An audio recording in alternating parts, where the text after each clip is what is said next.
Good morning, good evening, wherever you're from around the country. We just want to welcome you.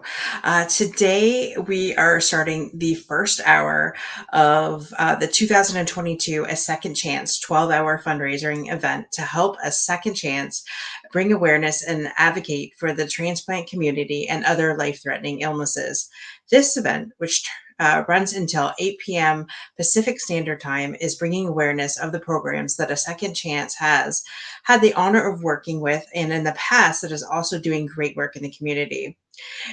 If you would like to donate, you can do so by going to www.asecondchance.net/donate, or you could definitely write a check to Philip Jones and send it to 11009 Atkinson Avenue, Inglewood, California, 90303. Funding is critical as we don't charge for any assistance. And please join us in this hour as we have a conversation with Mary Wells. Welcome to the show, Mary. Oh, wow. Yes. Hello. Hello. And hello to everyone. I'm so excited. This is my third time being a guest, and it's just an amazing time to give. Absolutely, absolutely. They say that this is the best time of the year, because everybody is their last tax write-off before the end of the year. So if you are somebody who likes to give, whether it's tithing or whether it's just a business that needs to make that last minute tax deduction, now is your chance. Just go to www.a2secondchance.net/donate. It's on the screen. I'll put it in the comments here in a minute. But I'm super excited because this is the very first time that I get to meet Mary Wells, and I was kind of stalking her LinkedIn page a little bit the last couple of days when I knew that I would be interviewing her. What an amazing woman you are, Mary. Like, I can't even begin to imagine what you've gone through, but I'm going to let you share your story. So if you could share your story on why, you've been on a second chance and share that journey, that would be great. Sure. My journey started in October 2013. And at the time, I was newly married. Um, our son was just turned 2 years old, new position in corporate America in HR. And I had a very, very busy lifestyle. And at the time, I was leaving management in human resources to kind of lower that down and find balance more on the administration side. So I was very excited. However, I did not take care of my health as I should. So I missed appointments, and other things were priority. I wasn't the priority at the time. And so I was leaving one position to go to another position, new company, and I had an annual exam for my OBGYN, and immediately a breast, an annual exam was done on the breast, and immediately there was a lump. And so the OBGYN asked for permission and said, "Hey, I think this may be a cyst. Is it okay if we drain it?" And I said, "Sure." But that didn't happen. And so I was referred to a surgeon and finished out the exam. And I remember my OBGYN saying, "Make sure that you go and schedule the appointment with the surgeon that I refer." So I said, "Okay." And I did. But during that time, I was not well. My energy was low. I felt sharp pains. I just was not myself. I was always tired, to the point that I had to ask my husband just to do very simple things as taking the dishes out of the dishwasher. And so started a position, loved it, was working. And on the very first holiday, I had scheduled an appointment with the surgeon. And so I remember our chief officer saying, "Hey, Mary, have a great time. What are you going to do on your day off?" And all of a sudden, these tears started coming, saying, "I'm going to go see a doctor." And he said, "Do you know if you're okay?" And I said, "I don't know." And I walked away. So I went to see the surgeon and we did the exam. And he said, "Well, let me, look at the results real quick and I'll tell you where we'll go from there. So he said, well, can you come back tomorrow? I said, tomorrow? I said, no, I have a new job. He was like, can you come back the next day? And I said, oh, I said, is this serious? And he said, bring your husband. So I said, okay. I'm thinking, all right, So we take off, we go, and we are told the diagnosis. Probably the worst news I'd ever received. I totally lost it. I mean, I'm yelling, I'm screaming. Um, Husband is just speechless and says, well, what if um, the diagnosis was you do have breast cancer and it's spreading very quickly? It was on a Wednesday that I was told. The surgeon said, we can do the surgery on Friday. And I said, wait a minute, 2 days later? And I said, absolutely not. I said, I got all these things to do. And he said, this is what I do. And he said, to be frank with you, you need to get this done when I come back from conference next week. It's spreading quickly. He said, you can't put this off. He said, either you're going to do it and follow the whole plan or you're not. And so my husband asked about the expectancy. And he said, if she doesn't, 5 years. That's it. That's all she's got.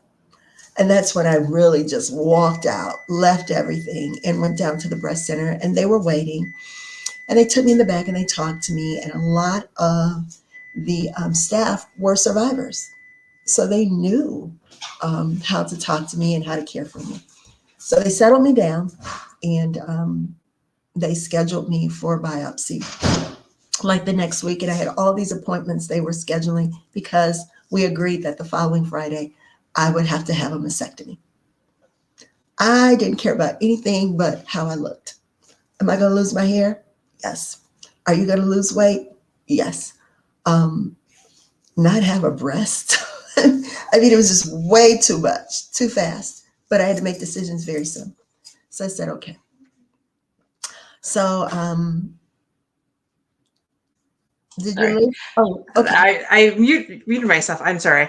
I just want to pause you for 1 second. I didn't realize we've got Philip here that really wants to come on and say a couple words here. So Philip, oops, the floor is yours. Sorry for stopping you, Mary, but I am like goosebumps the entire time you're talking. I just like wow. Go ahead, Philip. Yeah, you're not alone, Dorothy. I'm the same way with her story. But just a quick second. Just want to say thank you to both of you ladies for getting on for a second chance. We greatly appreciate it. Anybody that's wanting to donate, we appreciate your time, your support. Um, we've heard Mary's story a couple of times, so and it just for some reason it seems to get a little more deeper into the story every time we hear it. So um, that's why I'm here for it. So again, just want to thank you all.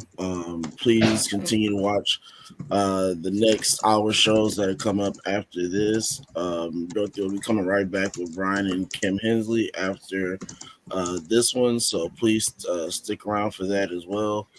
Again, thank you all for joining and for donating if you can, or just supporting in general. We appreciate it. So, ladies, go ahead and get back to what you were doing. I'm out. Okay. All right. It's, thank you, Philip, and thank you for allowing me to have this opportunity to, definitely share and listen to these amazing people. So I can't imagine, just getting that diagnosis right then and there, and then boom, having surgery, like you said, and then that the thought, am I going to lose my hair? Am I going to lose my breast? So I like that must have been for you, both you and your husband, because I mean, as a caregiver, the emotions that he was going through too at the same time. So um, yeah, if you sorry, we can Oh, continue with that's your okay. story at that point. And I'll never forget being in a chemo class because we had a chemotherapy class, and everyone is sitting there like, and you're being told, it's what you're being told is not good news.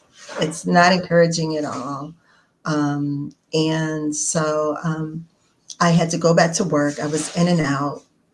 The team was concerned. The chief officer was very empathetic because he said he lost a few of some close people due to breast cancer, not knowing that the person that I was reporting to was a survivor. He said, "So I want you to see her as much as you can, and she'll talk to you." He didn't even tell me, but he said, "I will say this: whatever it is that you need, whatever it may be, we're here to support you. How can we support you?" And I didn't know anybody on this team. I started with a new person. She was my voice because I couldn't talk at first. And so I said, "Hey," I said, will you come after I have surgery?" And they were like, "Yes." So I had to prep everything, my son's daycare. They changed things around for us.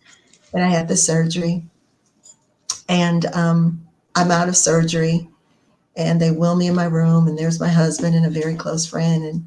And I said, "Well, is anybody going to tell me how it went?" And so that's when my husband said, "Well, it looks as though they got it all.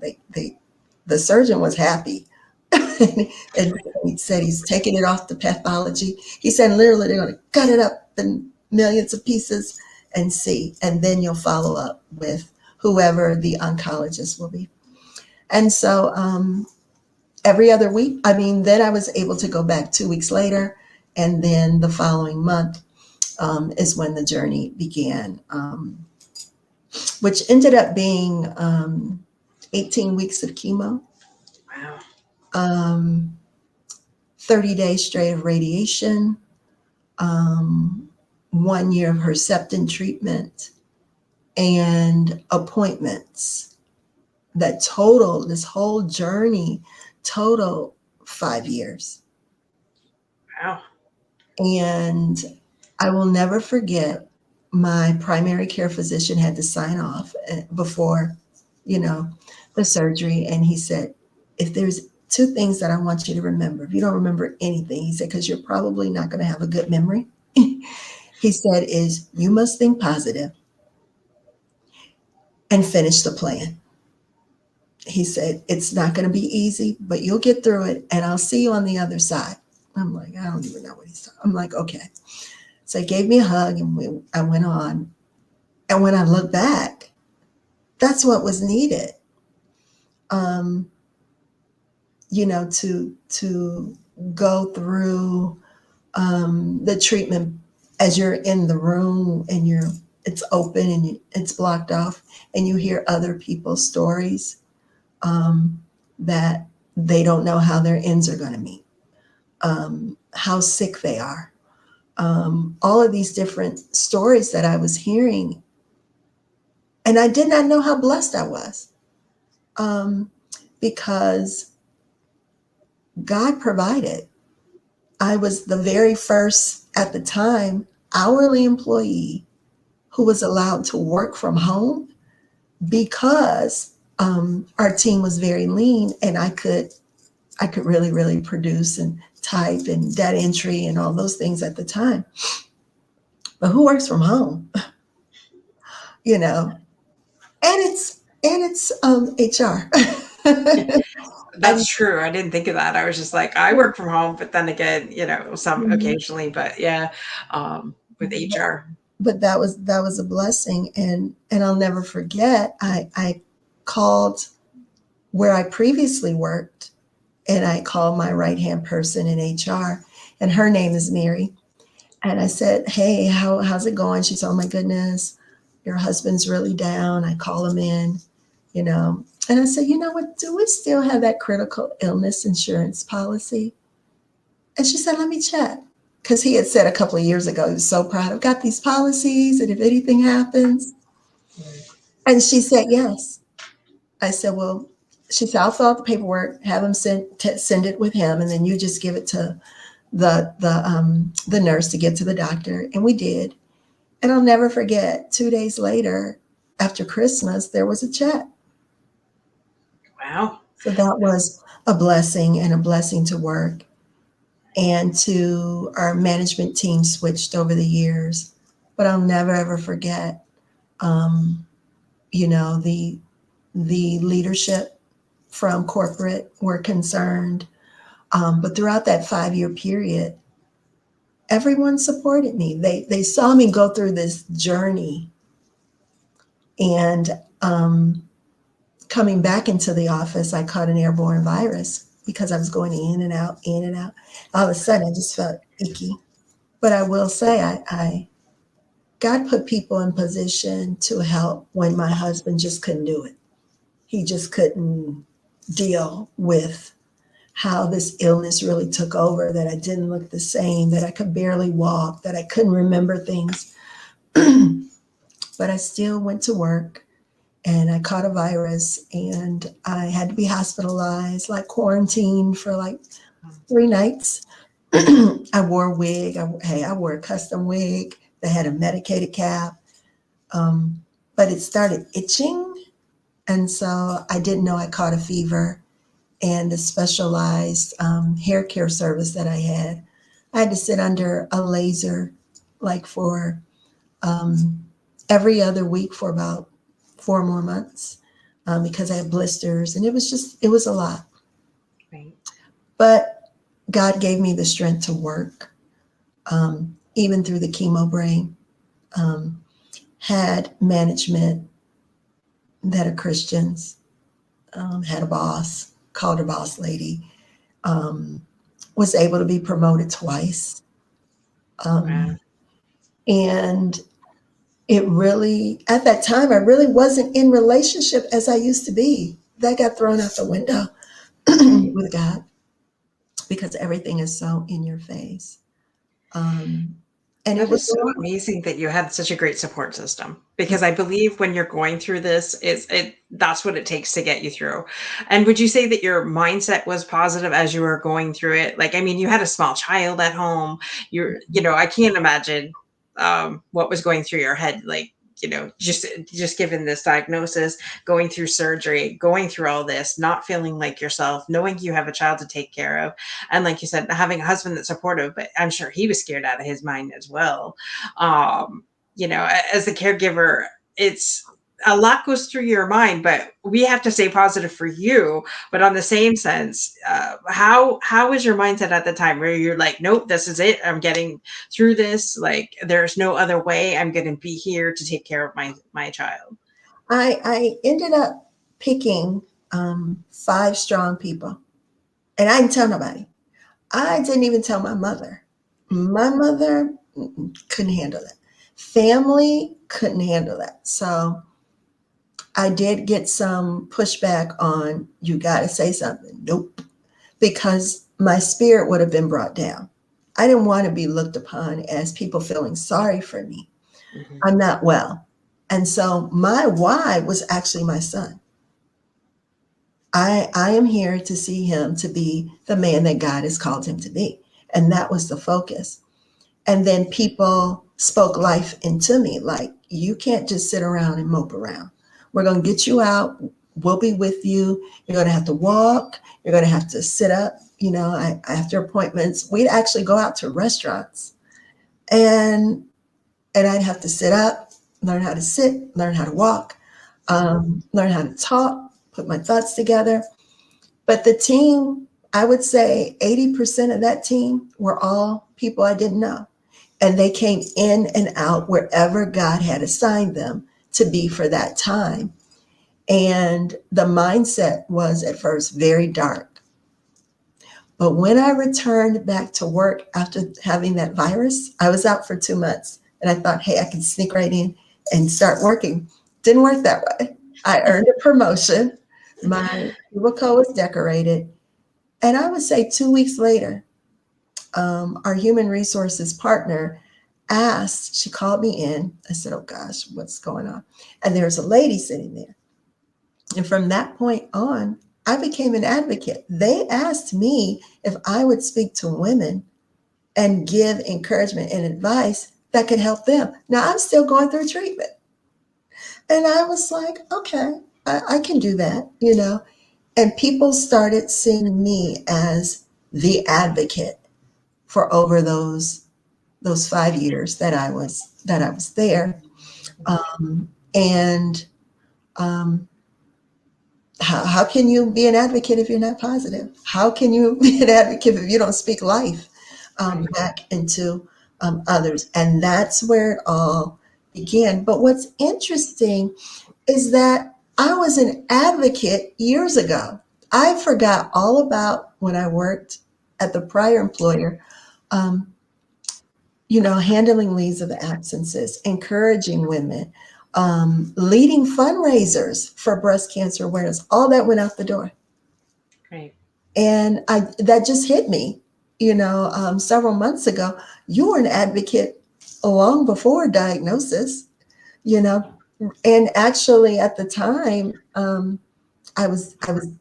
me and my husband worked at the same employer. So we did the events together. But all that went out the window. It goes out the window when everything is right there in front of you. And, you know, when I tell the story, it's never told the same way. So, I totally get that because I've shared my dad's cancer journey several times. Like from diagnosis to death was, I believe, 2.5 years. And the same thing, I got engaged November of 2018, April 2019, he got diagnosed. And I'm like, what the heck? And so that wedding was, he went through 30 days of radiation, 6 weeks of chemo, one diagnosis of chemo per week. And then he had 2 months off, and in that 2 months, he had enough time to build up strength to be walk me down the aisle for my wedding. And I had so many people say to me, "You need to move up the wedding. You need to move up the wedding." And my dad's like, "Absolutely not." He says, that was his driving force to getting well and staying on track. And my mom's like, "No, you're not moving the wedding at all." And then while he was there, walked me down the aisle. He was apparently cancer free. Um, and then December of that year, he was re-diagnosed again, but it went from his lung to his liver and then metastasized. And so it was, um, the whole journey and what you said, is keeping the forefront. I know for a fact that that wedding was his pivotal point to getting well. At least to see his daughter down the aisle, right? Even though, I waited so long to get married later in life, but that's okay. And I like what you said, shifting your focus to your son and making sure that, this is why you stay focused for that. I believe everybody that's going through some kind of life illness or something like that, find that focal point that's going to get you through no matter what. And you're right. Being an advocate, you have to be positive, but that doesn't mean that there aren't going to be moments that you are in a dark place. But as long as you don't stay out of that, and you were so brilliant to put 5 people, or God picked them for you, yeah. that is, helping you through that. Because as caregivers, there's only so much we can do, and so much, I can say till I'm blue in the face, "Oh, you're going to be fine," type thing. But that's not really what you want to hear at that moment. That's not what you want to hear, and things like that. So having those people around you. So if you're going through like cancer, like Mary did, or kidney transplant, like Philip is in the process of doing, or has done. And I know he's got dialysis too. So I mean, man, oh man, like when you're going through that, it's a whole new ball game. And see, my dad was like had 9 lives because he was on dialysis, only the first person in the world to get off of it in 5 months without a transplant.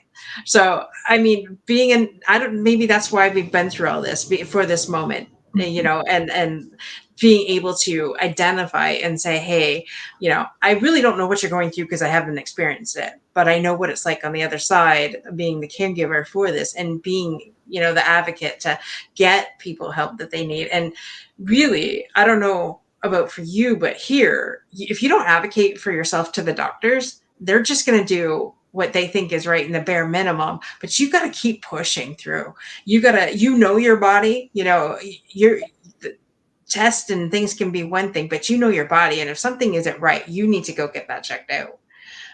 Be an advocate for yourself. Absolutely. One of my, I call caregivers, my caregivers, I call them co-survivors because they're right there with me.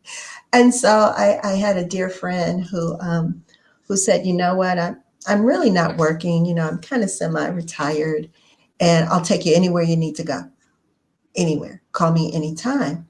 Well, actually, she ended up being the person who always went with me into my appointments with the doctor. So when they were talking, she would take notes. She would ask questions. So she was like, I'm going to be your mother. You know, and so she was.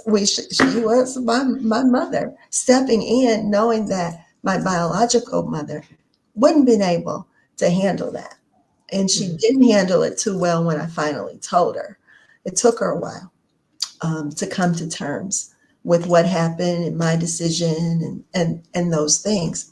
But you have to have someone there to go with you. I would never ever suggest, and even there are different services in which someone can go with you and pick you up and all of those things, because there's so much going on and so many things that you have to do if something happens, like in the case of an airborne virus. I just happened to say, I can't keep anything down, not even ice. And they were like, okay, you need to get to emergency ASAP. And I'm like, oh, it was like 2 o'clock in the morning. And I was like, all I took were my meds.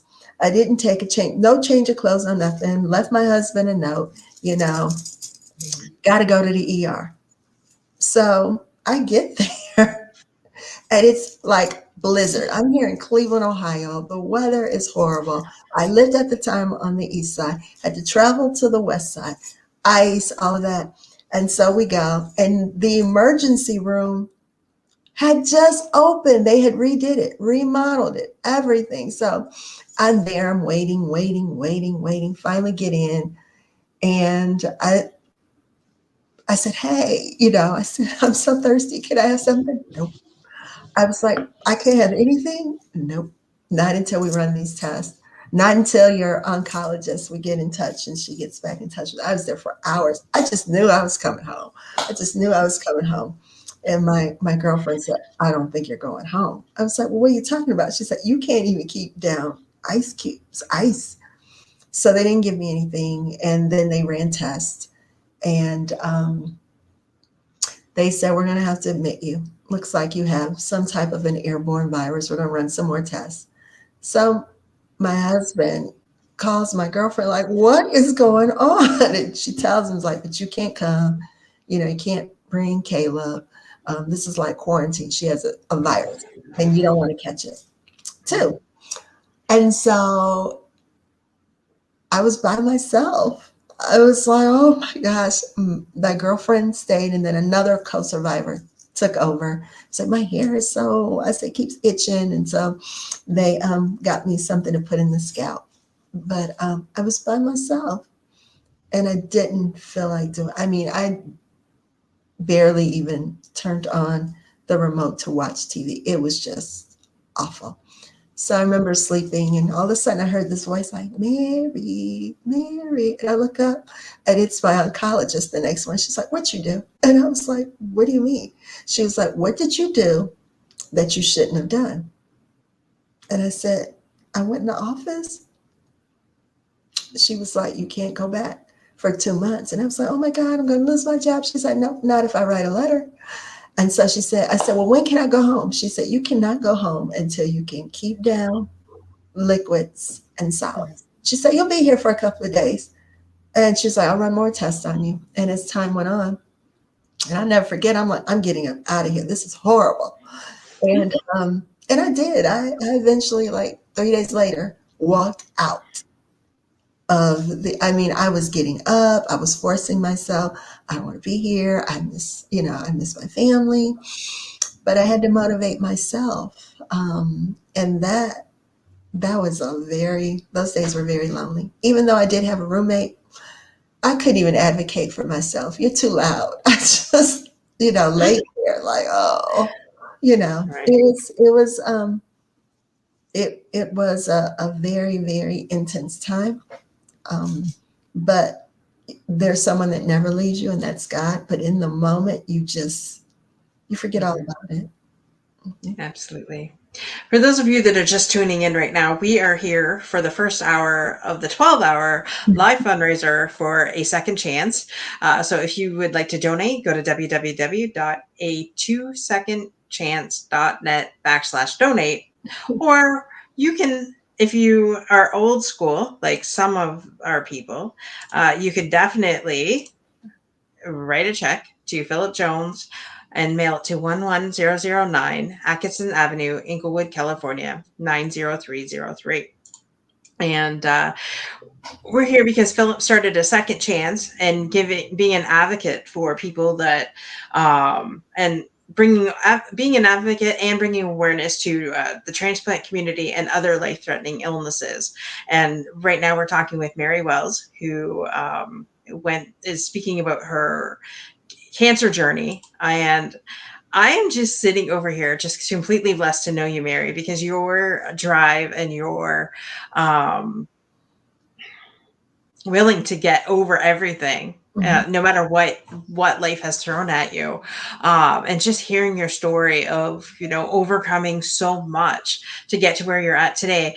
Now, you said if you would not have had the surgery, the oncologist had said 5 years. So, and you said your journey was a 5-year journey to get to where you're at. So, with where are you at now in this process? Is how many years ago was that you ended up with cancer? 9 years now.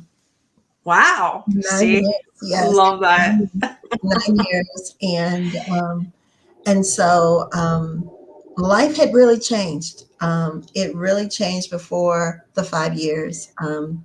I, People started asking me to speak about my journey. I was going on social media with my son. We were just doing encouragement. He was young. We were just doing encouragement. We were just happy, and people were engaging. So no name, no nothing, just going on to Facebook at the time. And so it grew into, wait a minute, maybe you can share some encouragement. So I actually hosted an event um, in 2019 um, in summer, and it was with regards to thriving back then, and did that. Would speak at Breast Cancer Awareness Month events. Never thought anything about, just love to do it. So then I was like, wait a minute. I think, no, I can't. I'm going to start my own business, my own ministry. So, I mean, just fresh out the gate, I started connecting with people. Um, I said, okay, I'm going to write a book. It didn't turn into the book that I thought it would be. It turned into, you're going to write journals. Like, journals? So I wrote the very first journal in a weekend. Wow. That's it, by hand in a notebook. And I wrote the very first journal, one word, encourage, um, victory, using God's word, A to Z for victory. Wow. And all these code words like thrive, victory. That was back then in 2019. And I said, oh, jewelry. So I was like, so I designed, actually, yeah, I had the first bracelet here. I don't know if I guess Oh, the, beautiful. and so I designed some bracelets. And I used quarters, and I used my son's crayons and was coloring. Did that the same weekend. Oh, t-shirt. Strong. You gotta be strong. So I designed that. And those were actually in place. And I was asked, things had changed in the business, and I was asked, what did I want to do? And I can't believe what came out of my mouth was, leave. Hmm. And we were very sad because HR remembered when I was like one of the very first person that started in the department. And so I did, fresh out the gate, ready. I mean, so I was finished. I was done like in September. A month later, One Word Encourage LLC is a business up and running.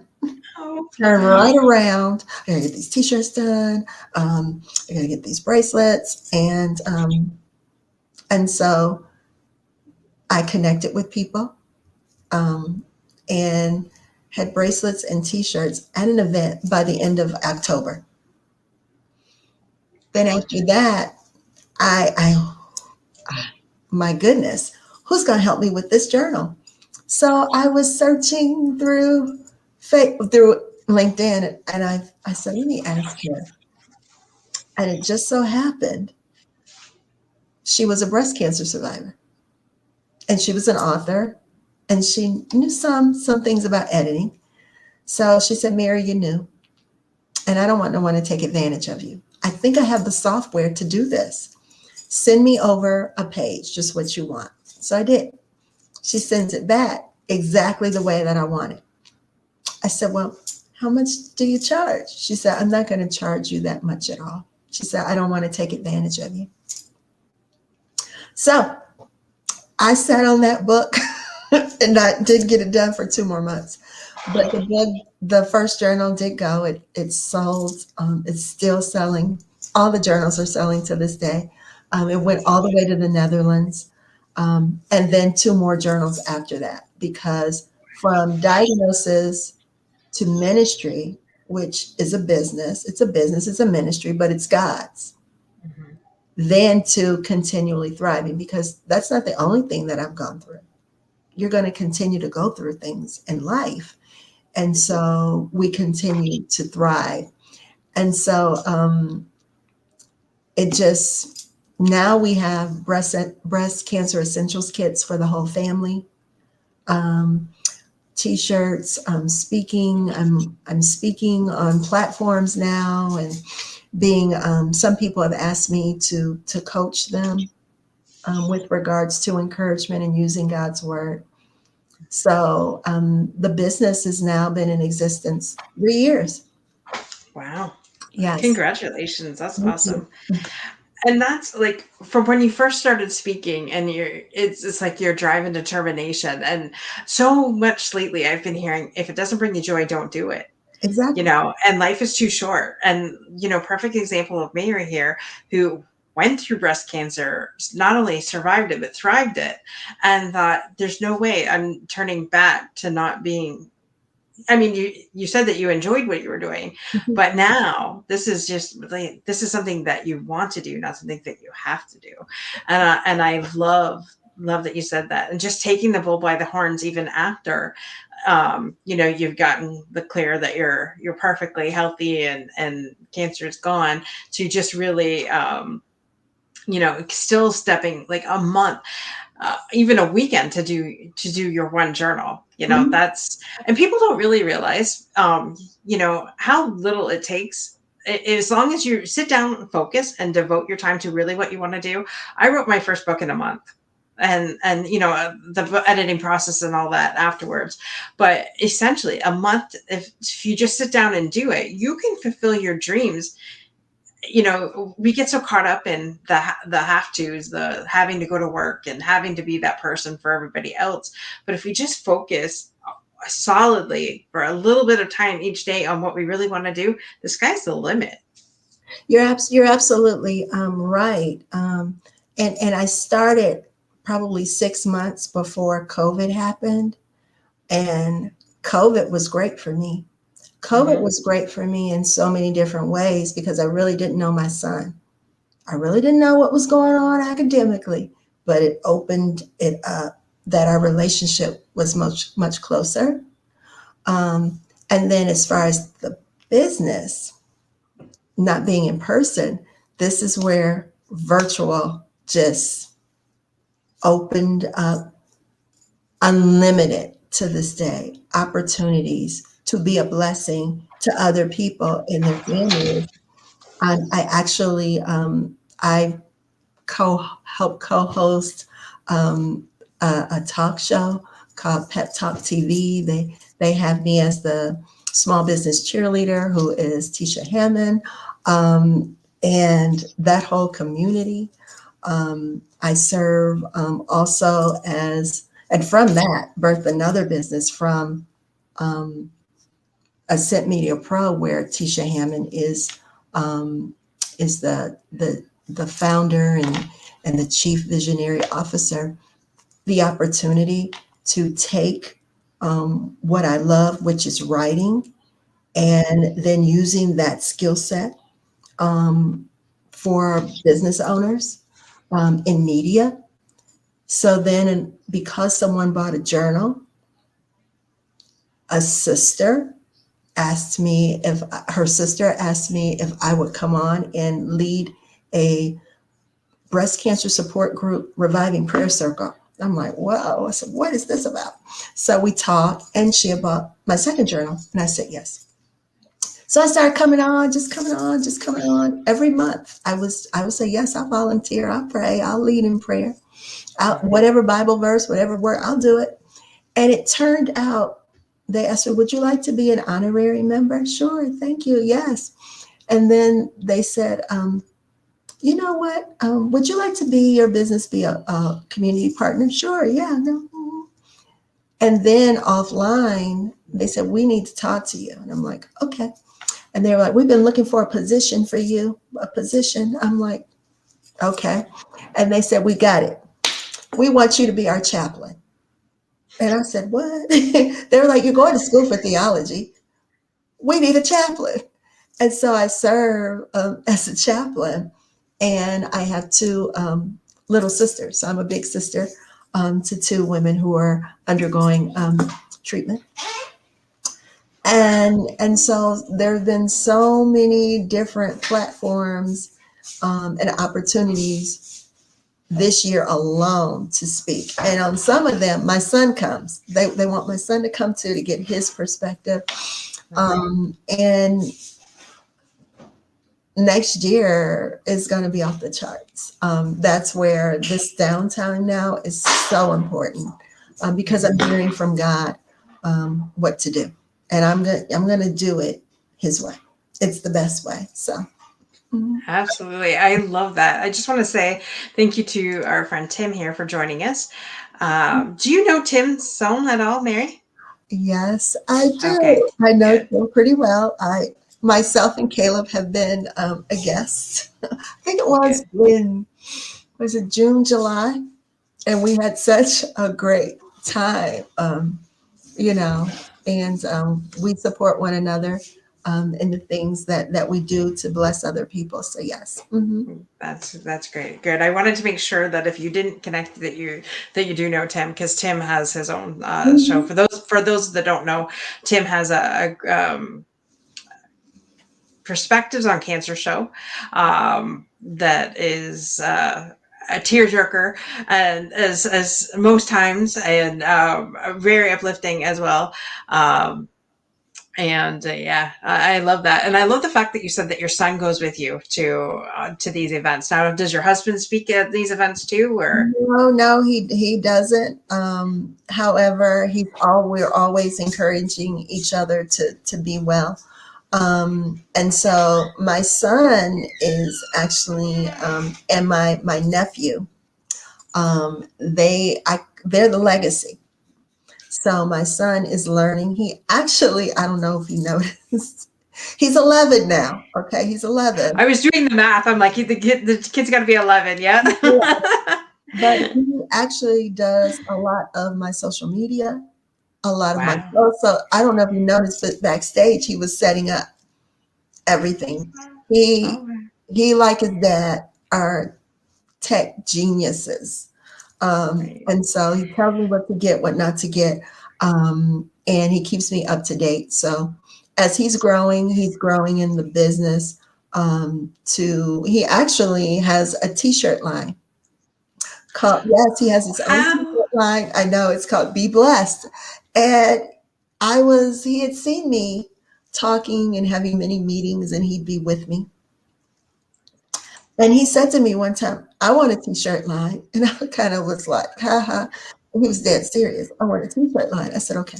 So he designed it one way, but then changed his mind. So he literally said to the vendor, he brought a cross, he brought a Bible, and a heart. And he said, that's what I want. And they ended up incorporating that. That is And he said what awesome. colors he wanted. You know, they just couldn't be like blue, yellow. Mm-mm. It was like, I think it's like blueberry blue and a neon type color for yellow and Right. oyster, for gray. So it just wasn't. So it starts with sizes A through, I mean, not A, um, youth through up to 5X. And so, yes, Tim has supported his t-shirt line. And so getting him involved because he is legacy. And on the third journal, which is Thrive, no, let me go back. On each journal, he's part of the dedication.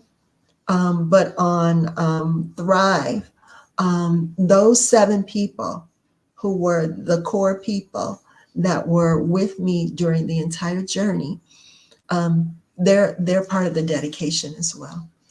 So, Right. Wow, I love that. So, for those of you that are just tuning in, we're on the first hour of a Second Chance 12-hour fundraiser, which goes till tonight, till 8 p.m. Pacific time, whatever that is where you're at. I know I'll be in bed by then, but um, mhm, we're just talking to Mary Wells and her cancer journey, and I'm telling you, if you have not watched the from the beginning, you need to go back and watch. There's always the replay, folks, whether that be here on my LinkedIn channel or whether that be on our Unstoppable Overcomers YouTube channel. It's there for life now. And Mary is just such an amazing woman.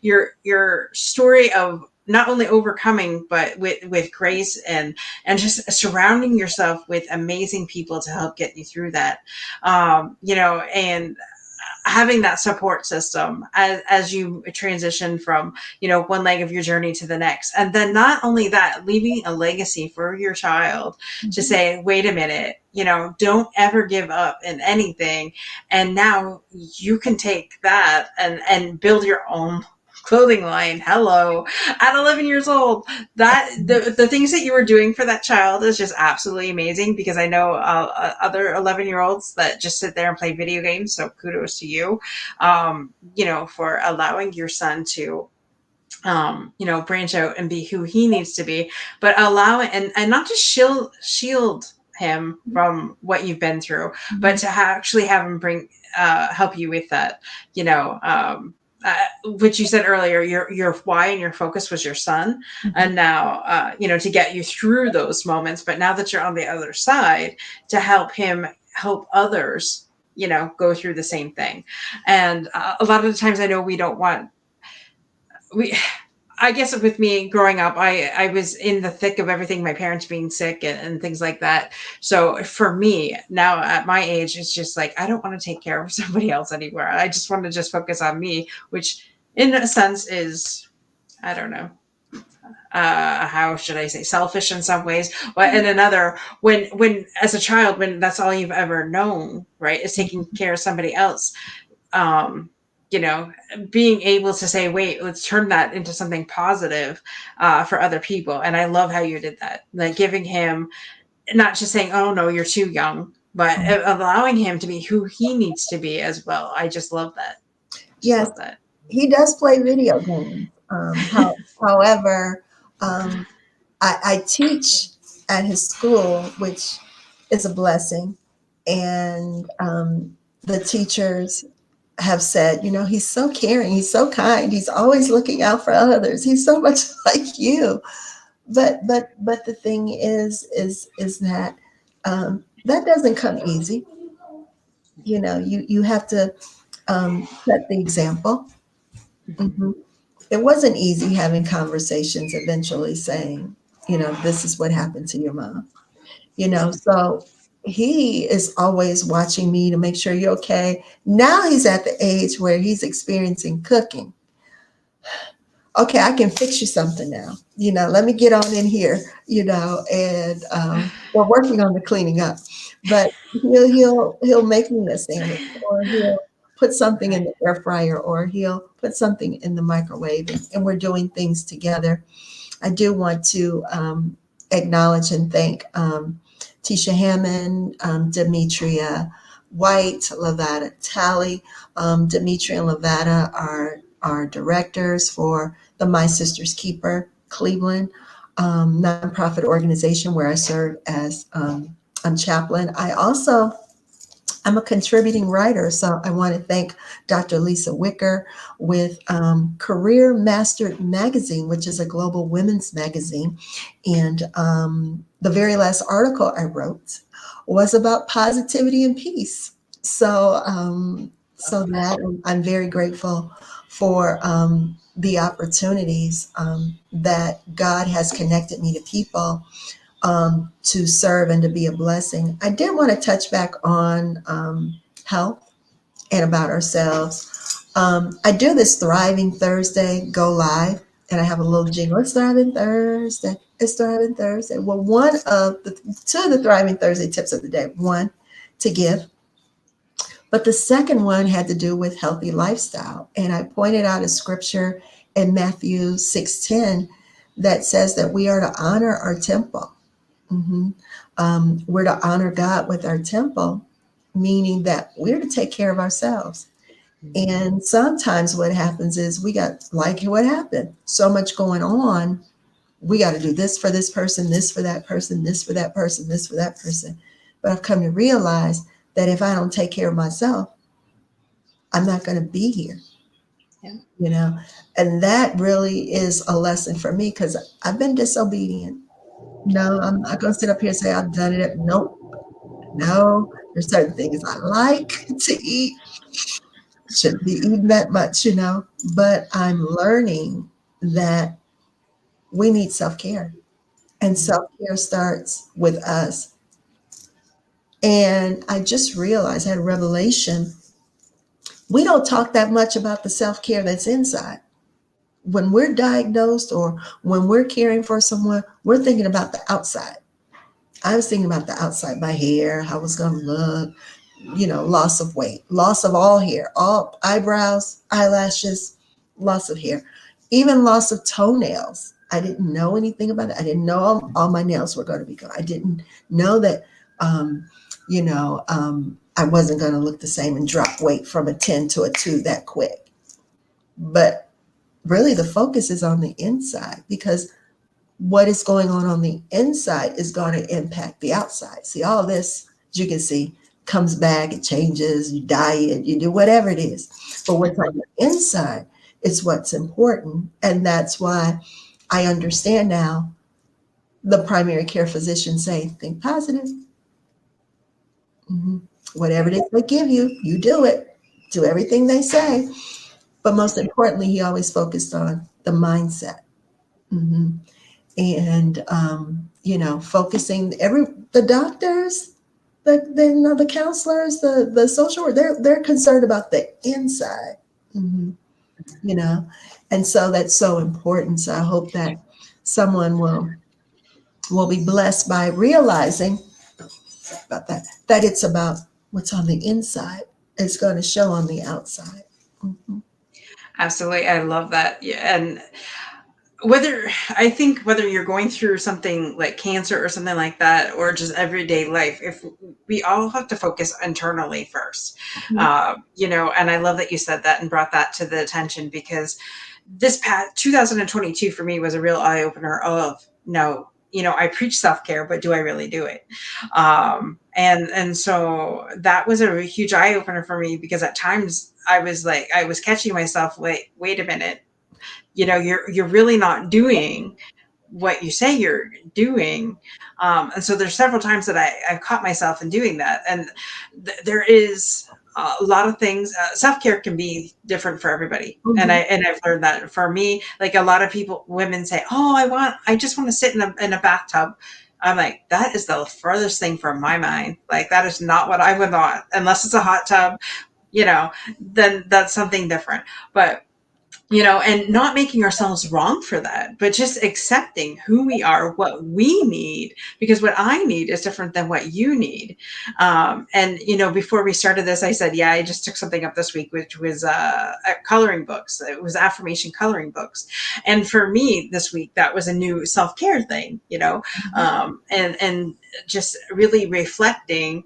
And I don't know about you, but I start my day with at least I try for 11 minutes and 11 seconds of meditation each morning, and then going into my gratitude. And so on the weekends and during the vacation, sometimes that gets missed, but you know, having that repetitiveness and reflection on ourselves, giving ourselves that time, because we need that time for ourselves before we start the day.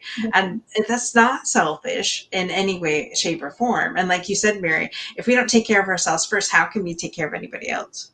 That's right. That's absolutely right, and that's really a reminder for me this year, especially doing the dual role of not only teaching in a classroom but being a student, getting a second degree, both full time.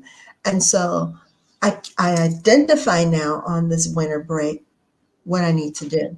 You have 16 weeks and then you're done. You finish, you earn your degree in May at the beginning. And then at the end of May, you are finished in the classroom. So in the meantime, God is already showing me what I need to do and to stick with it. It's the consistency. And also it's boundaries too. That you're not at that point. We're not at the point we were even at 3 months ago, at the beginning of the year. And if anything, we've grown and we've learned and we're better for it. And so I'm just very, very grateful. I never would have thought. I mean, I've done some teaching on the Christian education side as a director, and I've taught like Sunday school, vacation Bible schools, and things of that nature where people are prepared. If you're going to speak on something, they're there, they're ready. But in a classroom, ooh, that's a totally different ballgame. However, that's where God has me on assignment. So that's where I'll be. So what do I bring to the classroom? All of that encouragement, all that positivity, all of my child's props going into trunks and pulling out all kinds of things and bringing them in. But we have to remember that whatever it is we do, we give. And it'll help people be so much better. So I'm just so grateful for this great time used wisely. Yes, meeting you for the first time. I can meet Yes. you. Mm-hmm. That's great. Yes. Yes, I have to say, well, now we're friends forever Yes, since we you've been are. on my platform, and so I can't wait to see wherever this takes us, and it's definitely a pleasure getting to know you. Mhm. And it's I've said this before when I was on Tim's show, the person showing up for perspectives on cancer and sharing my dad's story. When you are in the treatment and you're in the waiting room with other families that have gone through that, it's like you're a kinship. It's like you're Mhm. together, and it's like I call them cancer families. That's what I call them. And thank God for at the beginning of my dad's treatment, there was no COVID, because when COVID hit, we weren't allowed to go in with them. So he having to face that by himself every time he went in there.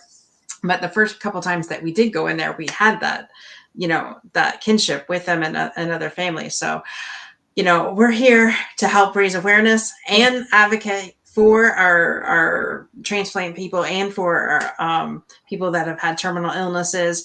So if you could go to www.asecondchance.net/donate to donate to help Philip and his crew, you know, bring more awareness to the community.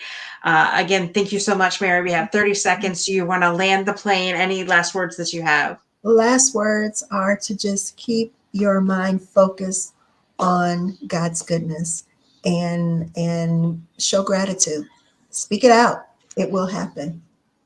Absolutely. All right. So the second hour is back with me and our friends Brian and Kimberly. And so stay tuned.